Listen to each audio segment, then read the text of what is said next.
అల్లూరి సీతారామరాజు జిల్లాలోని 7 ముంపు అసెంబ్లీ నియోజకవర్గాల్లోని రహదారుల యుద్ధ ప్రాతిపదికన మరమ్మతులు చేపట్టాలని రాష్ట్ర గిరిజన సంక్షేమ శాఖ మంత్రులు గుమ్మడి సంధ్యారాణి అధికారులను ఆదేశించారు. ఏజెన్సీ ప్రాంతంలో ఇటీవల కురిసిన కుంభవృష్టి వర్షాలకు కొండచర్యలు విరిగిపడి ఒక మహిళ మృత్యువాత పడిందని, బాధిత కుటుంబానికి 5 లక్షల ఎక్స్గ్రేషియా మంజూరుకు చర్యలు తీసుకుంటామని మంత్రి మీడియాకు తెలిపారు. అలాగే కొండచర్యలు విరిగిపడిన సంఘటనలో గాయపడిన గిరిజనులకు మెరుగైన వైద్యం చేయిస్తామని తెలిపారు. ఈ దుర్ఘటనలో మృతి చెందిన పశువులు యాజమాన్లకు నష్టపరిహారం ఇస్తామన్నారు. సీఎం చంద్రబాబుతో మాట్లాడి చింతపల్లి సీలేరు మధ్య ఉన్న 40 కిలోమీటర్ల రహదారి అభివృద్ధికి నిధులు మంజూరు చేస్తామని భరోసా ఇచ్చారు.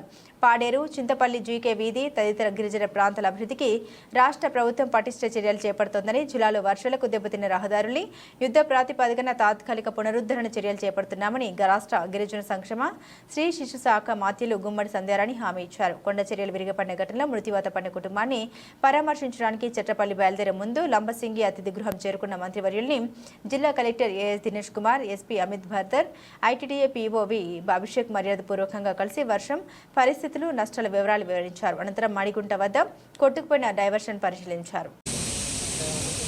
చాలా ఇబ్బంది పడుతూ ముఖ్యంగా అల్లూరి సీతారామరాజు జిల్లాలో పాడేరు, అరకు నియోజకవర్గాలు, అలాగే రంపచోడవరం నియోజకవర్గం కూడా అన్నీ కూడా పూర్తిగా తడిసి బొద్దైపోతున్నాయి. ఈ అధిక వర్షాల వల్ల మనం ఇప్పుడు వస్తున్నప్పుడు మీరు అందరూ చూసారు రోడ్లు ఎంత దారుణంగా ఉన్నాయి. గత 5 సంవత్సరాలు కనీసం రోడ్ల కోసం ఎన్ని అప్లికేషన్లు పెట్టినా, ఎన్నిసార్లు అధికారులకు చెప్పినా, ఎంత మొరపెట్టకుండా కనీసం ఒక పైసా ఇచ్చిన పాపాన పోలేదు. మీ అందరికీ తెలుసు. ఈరోజు గత 5 సంవత్సరాలు ఏ పని చేయకపోవడం, అంతకుముందు చంద్రబాబు నాయుడు గారు ఇచ్చిన రోడ్లు మాత్రమే ఈరోజు మనం చూసిన రోడ్లు. ఆ రోడ్లు కూడా హెవీ ట్రాఫిక్ వల్ల, హెవీ వెహికల్స్ వల్ల ఇక్కడ దాదాపు 3-4 రాష్ట్రాలకి రోడ్లకి ఈ రోడ్డు ఉండడం వల్ల మొత్తం అంతా చాలా దారుణంగా తయారైంది. ముఖ్యంగా ఈ వర్షాల కారణంగా మన చెట్రపల్లిలో జరిగిన సంఘటన మీ అందరికీ తెలుసు. అక్కడ కుమారి అన్న ఆమె చనిపోవడం, అలాగే వాళ్ళ కుటుంబ సభ్యులందరూ కూడా గాయపడడం, వాళ్ళని హాస్పిటల్లో జాయిన్ చేయడం ఇవన్నీ జరిగింది. ముఖ్యంగా వర్షాలు పడగానే ముఖ్యంగా మన గిరిజన ప్రాంతాలలో ఎప్పుడూ కూడా ఈ ప్రమాదాలు ఇవన్నీ కూడా మనకు సహజం. కానీ ఈసారి రిటర్నింగ్ వాల్స్ కూడా పడిపోయేటంత, పక్కన ఉన్నటువంటి ఈ వాల్స్ ఏవైతే ఉన్నాయో అవన్నీ కూడా కరిగిపోయి వచ్చేటంత అంత దారుణంగా జరుగుతున్నాయి. నిన్న మనం ఈ మధ్య చూసాం, 2-3 రోజుల క్రితం బస్సు కూడా లోయలో పడిపోవడం, ఇట్లాంటివన్నీ జరుగుతున్నాయి. ఎందుకంటే రోడ్లు అయితే ఖచ్చితంగా కావాలి. ఆ రోడ్ల కోసం మన ముఖ్యమంత్రి వర్యులు చంద్రబాబు నాయుడు గారికి ఈ విషయాలన్నీ వివరించి ఖచ్చితంగా రోడ్లు అయితే శాంక్షన్ చేయిస్తానని మీ అందరికీ కూడా మాటిస్తున్నాను. ముఖ్యంగా ఈ రోడ్డు అయితే ఖచ్చితంగా శాంక్షన్ చేయిస్తాం ముందుగా.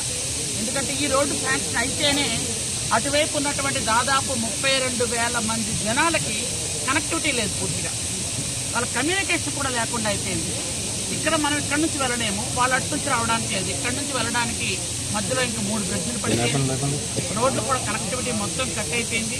కాబట్టి అక్కడ వాళ్ళు అటువైపు వెళ్ళలేరు, ఇటువైపు రాలేరు, హెడ్ క్వార్టర్స్కి రాలేరు. మధ్యలో 32,000 మంది జనాలు ఉండిపోయారు.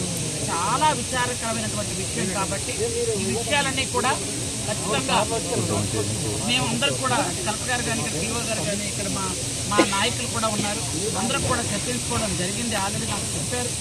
వీటన్నిటికీ ముఖ్యంగా ఇటువైపు అంబులెన్స్ రావాలన్నా కూడా ఇబ్బంది, ఎవరైనా పేషెంట్ తీసుకెళ్ళాలన్నా కూడా చాలా ఇబ్బంది పడుతున్నాం. అంబులెన్స్లతో పాటు ఫీడర్ అంబులెన్స్లు కూడా కొంచెం ఎక్కువ ఇక్కడ ఏర్పాటు చేసే విధంగా ముఖ్యమంత్రి గారితో మాట్లాడతాం. అలాగే ముఖ్యంగా ఇప్పుడు ఈ రోడ్డు ఏదైతే 40 కిలోమీటర్ రోడ్డు ఉందో, ఈ రోడ్డు అత్యవసరంగా శాంక్షన్ చేయాలి. కాబట్టి ఇది ఖచ్చితంగా శాంక్షన్ చేయించి 4-5 రోజుల్లో మొదలు పెడతామని మీ అందరికీ కూడా మాటిస్తున్నాము. అలాగే ఈ మిగిలినవన్నీ చూస్తే ముందు యుద్ధ ప్రాతిపదికన కొన్ని మొదలు పెట్టాలి. ఎందుకంటే ఎక్కడైతే ఇది పడిపోయినాయో సైడ్ నుంచి పెద్ద దిమ్మలు పడిపోతున్నాయి, మట్టి మొత్తం పడిపోతుంది. అవన్నీ కూడా కలెక్టర్ గారికి ఆల్రెడీ చెప్పడం జరిగింది. కొన్ని ముందుగా అయితే అత్యవసరంగా ముందు కొన్ని క్లియర్ చేస్తారు. క్లియర్ చేసి ముందు ఒక ఆటోనో లేకపోతే జీప్నో ఒకటి వెళ్ళే విధంగా, తర్వాత పర్మనెంట్ రోడ్స్ అయితే మాత్రం అన్నీ కూడా మనం చేయించుకొని నెమ్మదిగా చేసుకుందాం. ముందు శాశ్వత పరిష్కారం, తర్వాత ముందు తాత్కాలిక పరిష్కారం కావాలి. తాత్కాలికంగా మొత్తం అన్నీ క్లియర్ చేస్తే రోడ్లు జనాలు వెళ్ళడానికి రాకపోకలకు ఇబ్బంది ఉండదు కాబట్టి ఇది కూడా చూస్తున్నాం. మీకు తెలుసు, గత 15 రోజులుగా మా రాష్ట్రంలో జరుగుతున్నటువంటి పరిస్థితులు. విజయవాడ పూర్తిగా గ్రౌండ్ ఫ్లోర్లో ఉన్న వాళ్ళందరూ మునిగిపోయారు. ఈ వయసులో కూడా 75 సంవత్సరాల వయసులో కూడా చంద్రబాబు నాయుడు గారు బస్సులో అక్కడ కాపురం ఉంటున్నారు. బస్సులో పూర్తిగా ఉండిపోతున్నారు. అంటే బస్సులో ఉండి అక్కడే తింటూ అక్కడే ఉంటూ అక్కడ మమ్మల్ని అందరినీ కూడా మంత్రులు, అధికారులు అందరినీ, ఐఏఎస్లు, మంత్రులు అందరినీ, ఇంకా ఎమ్మెల్యేలు ఎవరెవరు ఉన్నారో మొత్తం అందరినీ వార్డుల్లోకి పంపించి అక్కడ 32 వార్డులు జలమయం అయిపోయాయి పూర్తిగా. అయితే నిన్న మొన్న వర్షంకి ఇక్కడ కూడా ఇలా జరుగుతుండడంతో మా ఏరియా బాగాలేస్తారంటే అర్జెంట్ మీ ఏరియా వెళ్ళండి అమ్మా అన్నారు. నేను రాత్రే వచ్చాను. వచ్చిన వెంటనే ఇక్కడికి మన కలెక్టర్ గారికి, మన ఈశ్వరి గారికి, అలాగే మా సోదరుడికి, వీళ్ళకి శ్రావణ్కి, వీళ్ళందరికీ ఫోన్ చేస్తే వెంటనే చెప్తున్నారు ఇలా ఉంది పరిస్థితి. ఇప్పుడు బీవో గారిని అడిగితే బీవో గారు చెప్పారు మొత్తం ఇవన్నీ ఇలా కట్టేసి ఇప్పుడు అత్యవసరంగా మనం చేయాల్సింది ఏంటంటే, మనం గత ప్రభుత్వం చేసినటువంటి తప్పిదాలు, పాపాలు ఇప్పుడు మనకు శాపాలే చుట్టుకుంటున్నాయి కొన్ని. అది ఎవరు ఒప్పుకున్నా ఒప్పుకోకపోయినా, ఎందుకంటే వాళ్ళు అర్థవైతంగా మాట్లాడుతున్నారు. నిజంగా ఇలాంటి సమయంలో కూడా రాజకీయంగా మాట్లాడుతున్న వాళ్ళని ఏమనాలో ఒకసారి మీరే ఆలోచించుకోండి. కాబట్టి ఈరోజు మనందరి సహకారంతో మనందరం కలిపి ఇక్కడ ఏంటంటే పబ్లిక్, అలాగే ప్రెస్, అలాగే పొలిటీషియన్స్ కానీ, అలాగే అందరూ కూడా అధికారులు అందరం కలిపి మన రోడ్లు కానీ మన నియోజకవర్గాలు బాగు చేసుకోవాల్సిన అవసరం ఉంది. ఖచ్చితంగా ముఖ్యమంత్రి వర్యుల దృష్టిలో ఈ సమస్యలన్నీ కూడా పెడతాం. అక్కడ ఉన్నటువంటి గ్రామాల్లో అలాగే ఎలా అంటే ఒక ద్వీపంలో ఉండిపోయారు అందరూ కూడా. ఇప్పుడు ఎక్కడ ఎవరికైనా అత్యవసరంగా హాస్పిటల్కి వెళ్ళాలంటే ఎంత ప్రాబ్లమో మనందరికీ తెలుసు. అంతెందుకు నిన్న పడిపోయిన దగ్గరే ఆవిడ చనిపోయారు. మిగిలిన ముగ్గురిని హాస్పిటల్ తీసుకురావాలంటే ఎంత కష్టపడుతున్నామో మీకు తెలుసు. చనిపోయిన వ్యక్తిని పోస్ట్ మార్టం తీసుకురావడానికి కూడా అవకాశం లేని పరిస్థితి అయిపోయింది. ఇక్కడ నడిచి వెళ్దాము అంటే 25 కిలోమీటర్ల దూరం. ఇలాంటి పరిస్థితిలో ఉన్నాం. అంటే ఒక్కరోజు చూసిన వాళ్ళకి ఇలాగ ఉంటే ఎప్పుడు ఇక్కడే కాపురం ఉంటున్న వాళ్ళ పరిస్థితి ఏమిటి అనేది ఒకసారి మనం అందరం ఆలోచించుకోవాల్సిన పరిస్థితి ఉంది. కాబట్టి ఖచ్చితంగా మేమైతే మాటిస్తున్నాం, చంద్రబాబు నాయుడు గారు